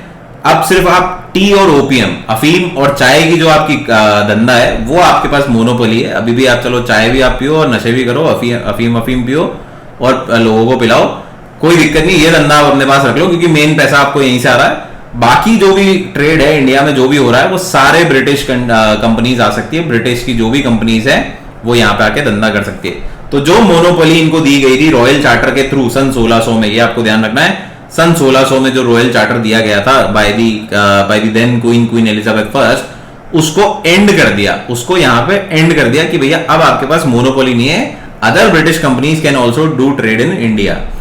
यूरोपियन कंपनी तो पहले भी कर रही थी, पोर्चुगीज, स्पेनिश, डच, ये तो सब पहले भी कर रही थी, लेकिन सिर्फ ब्रिटिश कंपनी इकलौती थी ईस्ट इंडिया कंपनी जिसकी भी मोनोपोली खत्म कर दी। अब दूसरी ब्रिटिश कंपनी भी यहाँ पे काम कर सकती है, कोई नहीं रोक रहा। साथ ही साथ इन्होंने क्या करा, allowed Christian missionaries to come to India to enlighten people.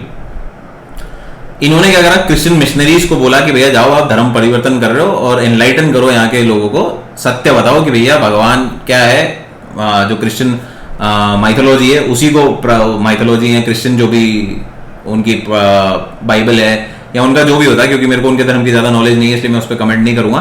तो वो चीज जो है वो फैलाओ, वो अपने धर्म को, अपने क्रिश्चियन धर्म को, ईसाई धर्म को आप भारत देश में फैलाओ, जो कि गलत था कि भैया उनको ये लगता था। और यही हर रिलीजन वाले के साथ प्रॉब्लम है, हर रिलीजन वाले को ये लगता है, जो रिलीजियस आदमी है जिसको ये लग रहा है कि रिलीजन ही सब कुछ है, उसके साथ यही सबसे बड़ी दिक्कत है। उसको लगता है कि जो सत्य है वो मेरा धर्म ही सत्य है और कोई धर्म सत्य नहीं है, जबकि सारे ही धर्म गलत है। मेरी नजर में सारे धर्म गलत हैं, कुछ भी सत्य नहीं है। हाँ, there is a super power in this world जिसने हम सबको बनाया है, बट जो धर्म की जो हमने फोटो धर्म के साथ एसोसिएट कर रखी है दैट इज रॉन्ग। चाहे वो क्रिश्चियन हो, चाहे वो हिंदू हो, चाहे वो मुसलमान हो, चाहे वो कोई और हो। क्लियर है बात। तो एनीवेज, जब ये यहाँ की बात कर रहे हैं हम, तो क्रिश्चियन मिशनरीज को भेजा गया इंडिया में कि भैया आप लोगों को जाके बताओ कि भैया आप जो भी धर्म फॉलो कर रहे हो सब गलत है। हमारा जो धर्म है, जो क्रिश्चियन, जो ईसाई धर्म है, वो ही सत्य है। और क्योंकि हमारे भारत देश में काफी सारे गरीब लोग, काफी सारे मजबूर लोग थे जो सालों से स्लेवरी के सिस्टम में फॉलो करते हुए थे। अब इसका ये मतलब नहीं कि ब्रिटिशर्स ने ही आके स्लेवरी चालू करी है। हमारे भारत देश में भाई साहब शुरू से स्लेव हैं, शुरू से गुलाम हमारे बनाने की प्रथा है। हमारे राजे रजवाड़े पुराने से पुराने उठा लो, हमारा पर्पस, हमारा जो सिस्टम है वो इसी के बेस पे बना हुआ है। हमने क्लास डिफरेंशिएशन कर रखा है। हमारे ऊपर हमारे ब्राह्मण है, क्षत्रिय है, देन आपका वैश्य है, देन आपका स्लेव है जो कि शूद्र है। ये सारा प्रोसेस हमारे यहाँ पे शुरू से चलता हुआ आ रहा। तो ऐसी जो ये गरीबी है, जो ये स्लेवरी थी, हमारे सालों से चलती हुई आ रही थी। और इसी के चलते हुए का फायदा उठाते हुए क्रिश्चियन ने क्या बोला, इन गरीबों को टारगेट करो, इन गुलामों को टारगेट करो, इनका धर्म परिवर्तन करो। क्योंकि ये दुखी तो पहले ही है भाई। रिलीजन जो दुखी है, जो गरीब आदमी है, वो रिलीजन में ज्यादा माथापोटी नहीं करेगा, वो बदल लेगा। वो उसको पता है कि यार मेरा भगवान मेरे को सुखी तो वैसे नहीं दे रहा, मैं गरीब हूं, मैं वैसे ही साला फटीचर हालत में जी रहा हूं, इससे बढ़िया तो मैं धर्म परिवर्तन कर लूं, मैं दूसरे भगवान को मान लूं, पैसा तो आएगा, जीवन तो जिएगा। क्लियर है? तो गरीबों को टारगेट करना इन्होंने चालू किया, जहां से इन्होंने धर्म परिवर्तन चालू कराया क्रिश्चियन मिशनरीज ने, और उन्हें बताया कि भैया आपका जो धर्म है वो गलत है, हमारा धर्म ही सत्य है। एक्चुअल में ऐसा ही दुनिया में हुआ था, इसी तरीके से दुनिया का जन्म हुआ है। हमारे ही भगवान थे जिन्होंने सब कुछ चालू किया है, भगवान थे या वोटेवर। ठीक है, कुल मिला के ये जो भी चीज थी ये हमारे को यहाँ पे प्रोपोगेट करी गई, और ये हमारे क्रिश्चियन मिशनरी द्वारा ये चार्टर एक्ट 1813 के थ्रू इनको परमिशन मिली कि जाओ भैया ईसाई बनाओ सबको। साथ ही साथ लोकल जो गवर्नमेंट थी, इनको जो भी लोकल गवर्नमेंट थी, बंगाल प्रोविंस की हो गई, आपकी मद्रास प्रोविंस की हो गई, या आपकी बॉम्बे प्रोविंस की हो गई, इसी टाइम आपके और भी एक आध प्रोविंसेस बन गई थी, तो उनको अधिकार दे दिया कि भैया आप इनके ऊपर टैक्स लो, कर आप ले सकते हो। जैसे आज की तारीख में हमारी सरकार हमसे कर लेती है, टैक्स लेती है, उसी तरीके से आप भी टैक्स लो, और जो टैक्स नहीं दे रहा उसको आप पनिशमेंट दो। तब पनिशमेंट शायद जेल ना होके जूत पड़ते थे या मार दिया जाता था, इस तरीके की पनिशमेंट होती थी। बट द कंसेप्ट वो सेम कि आप टैक्स लगा सकते हो जनता पे, और जो जनता टैक्स नहीं दे रही उस जनता को आप सजा भी देंगे। क्लियर है? ये मैं आपको बता ही चुका हूं। Transfer trade right except and opium, tea and opium other British merchant. तो दूसरे ब्रिटिश मर्चेंट भी आके काम करने लगे apart from East India Company. तो ये था हमारा charter act of 1813। Now we move 20 years ahead. अब 20 साल इसी पे काम चला, तो 20 साल बाद हम आए चार्टर एक्ट ऑफ 1833 पे। तो चार्टर ऑफ 1833 की अगर मैं बात करूंगा, चार्टर एक्ट ऑफ 1833, तो इसमें क्या क्या बदलाव हुआ है, इसमें क्या क्या मुख्य बदलाव हुआ है वो हम देखते हैं।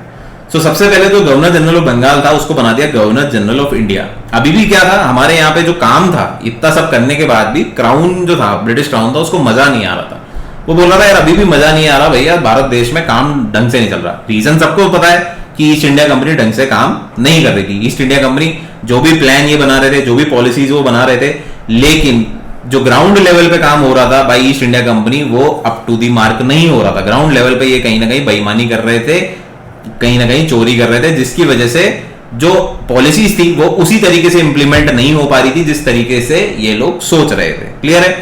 तो इन्होंने क्या करा, इन्होंने और थोड़ा सा सेंट्रलाइजेशन को महत्व दिया, और गवर्नर जनरल ऑफ बंगाल जो था उसको गवर्नर जनरल ऑफ इंडिया बना दिया। क्या बना दिया? गवर्नर जनरल ऑफ इंडिया बना दिया, पूरे इंडिया का। तब और भी प्रोविंसेस हो गई, तो इसको गवर्नर जनरल ऑफ इंडिया बना दिया। और पहले जो ऐसे मनुष्य थे वो थे विलियम बेंटिक। क्या नाम था इनका? William Bentinck. ये आपको याद रखना है। जैसे आपको याद रखना है, पहला गवर्नर जनरल ऑफ बंगाल कौन था? Warren Hastings. क्या नाम था उनका? Warren Hastings. ये हमने पढ़ा था, वॉरेन हेस्टिंग्स। ठीक है? तो इसी तरीके से जो first governor general of India थे वो कौन थे? वो थे विलियम बेंटिक थे, गवर्नर जनरल ऑफ इंडिया। इनको दी थी exclusive legislative power for entire British India. अब क्या हुआ भैया, इनको एक ऐसी पावर दे दी कि भैया एक कानून बनाएंगे। इनको पावरफुल तो बना ही दिया, ऊपर तो रख ही दिया इनको सबसे ऊपर। साथ ही साथ इनको बोल दिया कि जो भी आप कानून बनाओगे गवर्नर जनरल ऑफ इंडिया होने के तहत, वो कानून पूरे ब्रिटिश इंडिया में फॉलो किएंगे, जहां पे भी ब्रिटिश प्रोविंस है सब में फॉलो किया जाएगा। तो अब तो मतलब कानून भी एक जगह से बनेगा। पहले कम से कम पावरफुल थे, वो ऊपर थे, हिरार्की में ऊपर थे, लेकिन सब अपने अपने लोकल कानून बनाते थे। ये अभी पिछले वाले में पढ़ने पड़ा ना, local authorities are allowed to take taxes. तो अपने रेट बना लो, आप अपने तरीके से बना लो। तो पहले अपने अपने तरीके से अपनी अपनी प्रोविंसेस के आप लोग क्या करते थे, आप लोग सब जितने भी लोग थे यहाँ पे, वो सब अपने अपने कानून बनाते थे। लेकिन अब क्या कर दिया, ये जो गवर्नर जनरल ऑफ इंडिया थे, जो बेंटिक साहब थे, इनको बोला कि भैया आप ही कानून बनाओगे और वो कानून पूरे भारत देश में मान्य होगा। कोई नहीं कह रहा तो मेरे को बता देना, ऐसा क्राउन ने बोला। ठीक है? तो एनी विच वेज आपको ये सारा फॉलो करना है।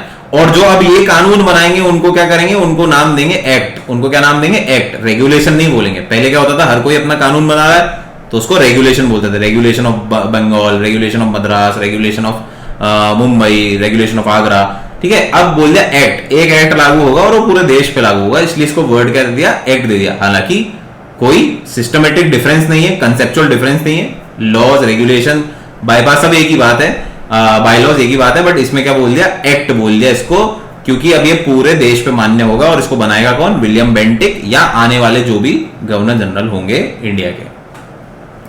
फिर साथ ही साथ अब बोला कि आप प्रोवाइड करो एस्टेब्लिशमेंट ऑफ लॉ कमीशन। आप लॉ कमीशन बनाओ जिससे consolidation and codification of Indian laws हो।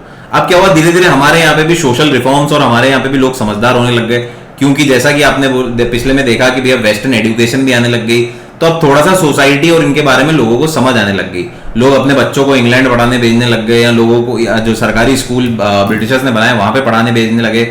तो उससे क्या हुआ, उससे लोग थोड़ा सिस्टम की बात करने लगे। जो हमारे इंडिजीनियस लोग थे यहाँ के, जो हमारे यहाँ खुद के लोग थे, वो भी अब थोड़ी से सिस्टम की बात करने लग गए।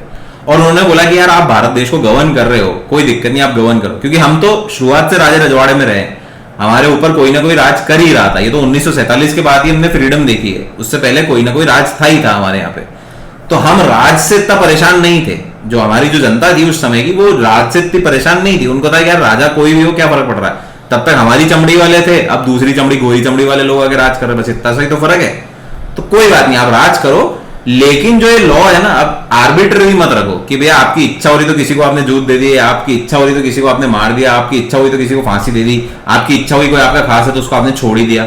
आर्बिट्ररी लॉज मत रखो, आर्बिट्ररी लॉज मत रखो, मतलब आपका मन करे वो मत करो। कंसोलिडेट करो और कोडिफाई करो हर लॉ का, हर चीज का एक लॉ बनाओ और उसको तरीके से आप करो। तो इसके लिए उन्होंने डिमांड रखी कि लॉ कमीशन का एस्टेब्लिशमेंट हो, और यही चीज फिर चार्टर एक्ट ऑफ 1833 के थ्रू लाई गई कि एक लॉ कमीशन बनाई गई।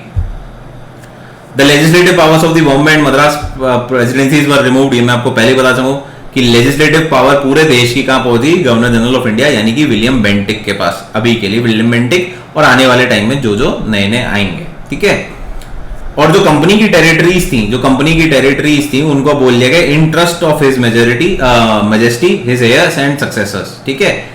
तो क्या बोल दिया गया इसको, interest of his majesty his hairs and his successors, इनकी ट्रस्ट में। तो पहले ब्रिटिश पोजीशन था, अब इसको इंटरेस्ट ऑफ हिज मैजेस्टी बोल दिया गया। Introduce system of open competition for selection of civil servants. तो यहां पे क्या था, इंट्रोडक्शन नहीं है, इंट्रोड्यूस मतलब सिस्टम यहाँ पे बात कही है। पहले वाले में आपको ध्यान रखना है, 1833 में इसको इंट्रोड्यूस नहीं किया गया है, इंट्रोड्यूस नहीं करेंगे इसको, अटेम्प्ट बोलेंगे इसको। क्या बोलेंगे इसको, attempt to introduce open competition for civil servants. तो हमारे यहाँ पे जैसे आज की तारीख में यूपीएससी और इस तरीके के एग्जाम होते हैं, जो सिविल सर्विस एग्जीक्यूटिव होता है, जो मेन एग्जीक्यूटिव है, जो हमारे देश का सिलेक्शन होता है, उसी तरीके से उस समय भी सिविल सर्वेंट सिलेक्ट किए जाते थे, इलेक्ट किए जाते थे, बनाए जाते थे। बट उनको बनाने का एक अलग सा प्रोसीजर होता था, एक स्पेसिफिक प्रोसीजर होता था कि जो भी सिविल सर्वेंट होगा, या कोवेनेंटेड सिविल सर्विस बोला जाता था इसको। तो कोवेनेंटेड सिविल सर्विस जो भी अप्लाई करेगा या जो भी बनेगा, सिविल सर्वेंट बनेगा, उसके लिए क्या करना पड़ेगा आपको, कोर्ट ऑफ डायरेक्टर जो हमारी कमर्शियल विंग थी उससे परमिशन लेनी पड़ेगी। कोर्ट ऑफ डायरेक्टर में कौन बैठता है, ईआईसी के लोग बैठते हैं, ईआईसी के लोग बैठते हैं। तो इनसे आपको परमिशन लेनी पड़ेगी। ये परमिशन लेने के बाद आपको एक ब्रिटेन में हेलीबरी कॉलेज हुआ करता था, हेलीबरी कॉलेज आज भी है, हेलीबरी कॉलेज, वहां से जाके आपको अपनी पढ़ाई करनी पड़ती थी। और once you were done with the पढ़ाई तो आपको सिविल सर्वेंट अपॉइंट किया जाता था। तो इसमें जो मेन सबसे बड़ा कीड़ा वो था कि ये यहाँ पे सारे के सारे ईआईसी के लोग थे। तो ईआईसी के लोगों को ही भेजते थे, जो इनके नोन होते या इनसे जिनकी लाइसेंस थी उन्हीं को भेजते थे। हर किसी के लिए ये ओपन नहीं था, it was restricted for a few people. तो यही सबसे बड़ा कारण भी था कि हम ईआईसी कभी भी काम नहीं करती थी ग्राउंड लेवल पे, या जो पॉलिसीज ब्रिटिश क्राउन बनाता था या ब्रिटिश पार्लियामेंट बनाती थी वो कभी भी ढंग से लागू नहीं होती थी, क्योंकि ईआईसी के लोग थे सिविल सर्वेंट। एग्जीक्यूटिव कौन थी, वो ईआईसी के लोग थे, और वो ढंग से उसको इंप्लीमेंट ही नहीं करते थे।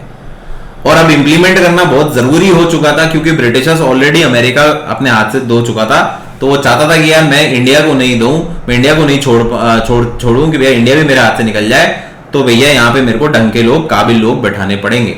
तो काबिल लोग बैठाने के लिए ये पहला अटेम्प्ट किया गया कि भैया ओपन कंपटीशन रखा जाए कोवेनेंटेड सिविल सर्विसेज के लिए, या जो civil services, higher civil services हैं, जो एग्जीक्यूटिव हैं, उनको चुनने के लिए। लेकिन 1833 में इसको रिजेक्ट कर दिया गया कोर्ट ऑफ डायरेक्टर्स द्वारा। जो ये कोर्ट ऑफ डायरेक्टर थे उन्होंने मना कर दिया कि यार ये हम नहीं मानेंगे, ये मानते तो हमारा गेम ही खत्म हो जाएगा, फिर तो आप ही का आपका राज हो जाएगा, हमारा तो कोई लेन देन ही नहीं होगा। और ऐसा ही हुआ, और ऐसा ही हुआ आगे जाके 1858 में, अभी हम देखेंगे। ठीक है, इनका गेम खत्म किससे हुआ? जैसे ही ये कोवेनेंटेड सिविल सर्विसेज में दूसरे लोग बैठने लग गए, इनका गेम खत्म हुआ। क्लियर है बात? यहां पे बस आपको ध्यान रखना 1833 में अटेम्प्ट किया गया था, but attempt was rejected by court of directors while it was agreed upon in 1853। जो अभी हम नया वाला ये देखेंगे 1853 में, यहां पे आपको मिल जाएगा। ठीक है, तो पहले उसी पॉइंट से चालू कर देते हैं। तो ये देखो 1853 में क्या हुआ? Open competition system for civil servant was appointed, was approved, और इसके लिए एक मैक्यूले कमेटी बैठाई गई 1854 में। 1854 में तो 1833 में आपको ध्यान रखना है कि it was rejected by court of directors, however it was attempted. इसे बोला गया था कि ये करना है, बट किया नहीं गया था 1833 में। लेकिन 20 साल बाद तो इन्होंने बोला भैया तुम जाओ तेल लेने, हम तो भैया ये करेंगे, कोवेनेंटेड सिविल सर्विसेज को ओपन रखनी पड़ेगी, नहीं तो ये भारत देश पे हमारा कंट्रोल निकल जाएगा। और हम अमेरिका को पहले ही खो चुके हैं, हम आपको नहीं खोना चाहते, तो ये तो पॉसिबल है ही नहीं। ठीक है, चलो अब बाकी के पॉइंट पढ़ लेते हैं सेपरेट इसके अपने चार्टर एक्ट 1853 के। तो क्या है? Separate legislative and executive function. अब लेजिस्लेटिव और एग्जीक्यूटिव जो फंक्शंस थे इनको पूरी तरीके से सेपरेट कर दिया। पहले जैसे हमने 1774 में, जो 1773 में हमने पढ़ा था, जिसके लिए 1781 में सेटलमेंट एक्ट आया था, तो हमने लेजिस्लेटिव एग्जीक्यूटिव को अलग कर दिया था जुडिशरी से। क्या कर दिया था? लेजिस्लेटिव एग्जीक्यूटिव को अलग कर दिया था जुडिशरी से, सुप्रीम कोर्ट को अलग कर दिया था कि भैया आप कानून बनाने और कानून इंप्लीमेंट करने में मत देखो, आप कानून की क्या बोलते, कानून को तोलो कि कानून सही है गलत है, या कानून के अगर कोई भी दिक्कत आ रही है तो उसको रेमेडी प्रोवाइड करने का आप काम करो, निरीक्षण करने का काम आप करो, बाकी आप इंप्लीमेंट और कानून बनाने वाला काम आप मत करो। तो जुडिशरी को हमने सेपरेट करा था। लेकिन बाय 1853 1853 आते आते इनके बीच में भी एक पॉइंट आ गया, लेजिस्लेटिव और एग्जीक्यूटिव भी अलग हो गई, जो कि कुल मिला के हमारा सेम सा स्ट्रक्चर है आज की तारीख में भी, where legislative is different from executive, executive is different from judiciary. सबके अलग अलग फंक्शन है। हाँ, ओवरलैपिंग फंक्शन है हमारे लेजिस्लेटिव एग्जीक्यूटिव के कुछ ना कुछ, जो हम आगे पढ़ेंगे जब हम आगे इस बारे में बात करेंगे, चर्चाएं करेंगे। लेकिन ओवरऑल अगर मोटा मोटा देखा जाए तो legislative is separate from executive and it is separate from judiciary also. तो यही कुछ बेस हमने 1853 में रखा है। यहाँ पे जो हमारे ब्रिटिशर्स थे उन्होंने रखा कि लेजिस्लेटिव और एग्जीक्यूटिव फंक्शन को भी पूरी तरीके से अलग अलग कर दिया। और गवर्नर जनरल की जो लेजिस्लेटिव काउंसिल थी उसमें 6 मेंबर कर दिए गए। एग्जीक्यूटिव काउंसिल तो पहले ही बना दी गई थी 4 मेंबर की, आपको याद हो तो एग्जीक्यूटिव काउंसिल तो 4 मेंबर की पहले ही बना दी गई थी। लेकिन अब क्या हुआ, लेजिस्लेटिव अलग करके 6 मेंबर की लेजिस्लेटिव काउंसिल अलग बना दी गई, जिसको नाम दिया गया इंडियन लेजिस्लेटिव काउंसिल, भारतीय लेजिस्लेटिव काउंसिल। ठीक है, ये नाम दिया गया। इनमें जो 6 लोगों की मेंबर थे, 6 लोग जो थे, इनमें से 4 आते थे आपके government of Madras, Bombay, Bengal and Agra. तो ये जो हमारी 4 प्रोविंसेस थी वहां से आते थे 4 लोग, तो 6 में से। और 2 लोग को गवर्नर जनरल खुद बोलते थे, खुद कंधे पे हाथ रखते थे, नॉमिनेट करते थे कि बेटा तू आ जा, तू आ जा। ठीक है, तो 2 लोग को तो गवर्नर जनरल खुद बुलाते थे और 4 लोगों को नॉमिनेट किया जाता था बाय 2 लोगों को तो नॉमिनेट किया जाता था बाय द गवर्नर जनरल, और 4 लोग आते थे बंगाल, मद्रास, आगरा और आपकी बॉम्बे प्रोविंस। एक एक प्रोविंस से एक एक आदमी यहां से ले लिया जाता था। तो इस तरीके से 6 मेंबर की लेजिस्लेटिव काउंसिल हो गई थी। किसकी? गवर्नर जनरल ऑफ इंडिया की। गवर्नर जनरल ऑफ इंडिया की लेजिस्लेटिव काउंसिल हो गई थी, लेजिस्लेटिव एग्जीक्यूटिव से सेपरेट हो गई थी। ये मेन काम है 1853 के। फिर क्या हुआ? Extended companies rule without specifying any particular period indicated that the company rule can be terminated any time. और इन्होंने अब क्या करा, जब कोवेनेंटेड सर्विसेज भी इनसे ले ली, वो भी ओपन कर ली, तो इन्होंने ईस्ट इंडिया कंपनी को बोला भाई साहब देखो तुम लोगों से काम तो हो नहीं रहा, तुम्हारा सब कुछ बेकार हो रहा, जो हम कर रहे हैं उस तरीके से तुम इंप्लीमेंट कर नहीं रहे हो, लोन तुम मुझसे वैसे ही पहले हमसे पहले इतना सारा ले चुके हो, बीच दरमियान में भी हमने काफी सारा पैसा लगाया है, तो भैया आप क्या करो, मोनोपोली भी आपकी खत्म हो गई है, सिर्फ चाय और आप अफीम में आप धंधा कर रहे हो मोनोपोली, बाकी में तो दूसरी कंपनीज ने आके आपको टेक ओवर कर लिया है, अच्छा काम कर रही है वो। तो हम क्या करते हैं, आपको धंधा करने की परमिशन तो दे देते हैं, कोई बात नहीं आप धंधा कर लो, आपकी जितनी क्षमता उतना धंधा कर लो, लेकिन हम कोई पीरियड नहीं लगा रहे। अगर हमारे को लगेगा कि 2 दिन बाद तुम्हारे को लात मारनी है, 2 दिन बाद तुम्हारे को टर्मिनेट करना है, तो हम कर देंगे। अभी तो तुम कर लो, बट जब भी हमें लगेगा हम कर देंगे। अभी तक आपने जैसे देखा हो तो आपने देखा था कि 20 साल के लिए एक्सटेंशन मिल जाता था, हर 20 साल में इनको एक्सटेंशन मिल जाता था आने वाले 20 साल का। लेकिन अब क्राउन ने बोल दिया नहीं नहीं भैया, अब कोई एक्सटेंशन नहीं है, तुम काम करो, हमें पसंद आया हम तुम्हारे को जिंदगी भर रखेंगे, लेकिन अगर नहीं पसंद आ रहा तो हम तुम्हारे को कभी भी लात मार सकते हैं, कभी भी टर्मिनेट कर सकते हैं। ये ध्यान रखना, कोई भी टाइम बाउंड नहीं है, टाइम स्पेसिफिक नहीं है कि इतने साल के लिए तुम रहोगे, कोई भी कॉन्ट्रैक्ट नहीं है ऐसा। तो आपको समझ में आ रहा है, east India company coordinated services खत्म हो गई, मोनोपोली पहले ही खत्म हो चुकी थी, टाइम भी इनको खत्म हो गया। तो आपको खुद को भी समझ में आ रहा है कि भैया ईस्ट इंडिया कंपनी की ज्यादा फुटिंग इस देश में बची नहीं थी और we were moving to some new kind of rule. और यही आता है हमारा क्राउन रूल 1858 से 1947, जहां पे क्राउन पूरी तरीके से ईस्ट इंडिया कंपनी को टाटा बाय बाय बोल देता है, बोलता है आपको धंधा करना है तो आप करो, नहीं तो आप किसी भी प्रकार से पॉलिटिकली एडमिनिस्ट्रेटिवली आप यहाँ पे काम नहीं करोगे, कंट्रोल आपका नहीं रहेगा। अब डायरेक्ट कंट्रोल कौन लेगा? क्राउन रूल लेगा, मुकुट आके यहाँ पे अब राज करेगा, हम ही राज करेंगे, हम ही यहाँ के राजा हैं, हम ही राज करेंगे। 1858 से 1947 तक तो ये लोग भी वापस चल जाते हैं। वो अब जो है हम अगले वाले लेक्चर में हम देखेंगे। इस लेक्चर तक हमने कंपनी रूल को बहुत अच्छे से क्लियर करा, अब नेक्स्ट लेक्चर में हम पढ़ेंगे क्राउन रूल का पीरियड। ये है second part of our history of constitution. तो एक पार्ट तो बहुत अच्छे से क्लियर हो गया आपका, कंपनी रूल, जहां ईस्ट इंडिया कंपनी राज करती थी बट अंडर दी छत्रछाया ऑफ ब्रिटिश रूल पावर। क्योंकि छत्रछाया क्यों हुई उनकी? छत्रछाया इसलिए हुई क्योंकि उनको पैसे की जरूरत थी और वो 1 मिलियन पाउंड का लोन लेके आए थे। वो इतना बढ़ता गया, वो इतने सारे काम उनके खराब होते गए कि अंत पंत उनको छोड़ना पड़ा भारत देश को। और अब आप बोलोगे ऐसे कैसे छोड़ दिया क्राउन रूल, राजा मतलब ये ईस्ट इंडिया कंपनी कैसे छोड़ के भाग गई? वो चाहती तो मना कर देती या बोलती हम नहीं लोन दे रहे हैं। आज भी तो कई लोग डिफॉल्टर होते हैं। लेकिन आपको ये समझने की बात है कि जिस तरीके हमारे पे राज कर रहा था ये क्राउन, हमारे पे राज कर रहा था क्राउन, उसी तरीके से ईस्ट इंडिया कंपनी भी इनके तहत ही भारत में आई थी। ये उनके भी राजा थे, ईस्ट इंडिया कंपनी के भी राजा वही थे जो ब्रिटिश में बैठे थे, जो हमारे राजा बने। क्लियर है बात? तो ये जो परमिशन भारत में अगर हमारा धंधा करने आई थी ईस्ट इंडिया कंपनी, तो इन्हीं से परमिशन लेके आई थी, रॉयल चार्टर लेके आई थी। तो हर जगह राज था, हर जगह राजे रजवाड़े थे, हर जगह राजा थे, हर जगह स्लेवरी थी, हर जगह मारम काट थी, हर जगह एक दूसरे को मारा जाता था, पनिशमेंट दिया जाता था। क्लियर है? तो ऐसा ही कुछ हमारे भारत में भी हुआ था। इसलिए इन सब चीजों को सोच के नफरतें मत फैलाएं आपने कि हमारे पे इसने राज करा तो ये गंदे थे, हमारे पे उससे पहले इसने राज करा तो ये गंदे थे। तब कल्चर में ही राज था, तब राजा बोलता था कि भैया इसको मारना है तो प्रजा हथियार लेके मारने चल जाती थी, पूछती नहीं थी भैया क्यों मारना है। क्लियर है बात? तो इसी तरीके से आपको आपके देश पे भी राज हुआ और इसी तरीके से ईस्ट इंडिया कंपनी पे भी उनके देश के राजा राज ही करते थे, उनकी परमिशन से ही कुछ हो सकता था। हालांकि 1858 में उन्होंने ईस्ट इंडिया कंपनी को क्या कर दिया? टाटा बाय बाय बोल दिया और बोला अब भारत पे हम डायरेक्ट कंट्रोल करेंगे, जिसको हम पढ़ेंगे अगले लेक्चर में, इनकी second episode of history of constitution. तो फर्स्ट अगर आपको अच्छा लगा हो तो please like our channel, share it with your friends, कुछ भी अगर नॉलेज मिली हो, and subscribe to our channel